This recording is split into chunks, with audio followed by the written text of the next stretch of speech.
to tasty dish by Setu Palaniappan. இன்னைக்கு கார்த்திகை அப்பம் எப்படி செய்யலான்றத பார்க்கலாங்க.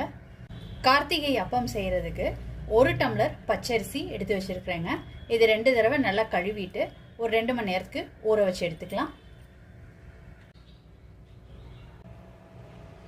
அரிசி நல்லா ஊறிடுச்சு. இப்போ தண்ணியை வடிச்சிட்டு ஒரு வடித்தட்டில் போட்டு வச்சுக்கலாம். இப்போ வெல்லம் கரைச்சி எடுத்துக்கலாங்க. ஒரு சாஸ் பேன்ல 3/4 டம்ளர் வெல்லம் சேர்த்துக்கிறேன். எந்த டம்ளர்ல அரிசி எடுத்தோமோ அதே டம்ளர்ல 3/4 டம்ளர் வெல்லம் போட்டிருக்கேங்க. நீங்க உங்க ஸ்வீட்டுக்கு ஏற்ப கூடவோ குறைச்சோ பார்த்து போட்டுக்கோங்க. வெல்லம் கரைச்சி எடுத்துக்கிறதுக்கு 1/4 டம்ளர் தண்ணி சேர்த்துக்கிறேங்க.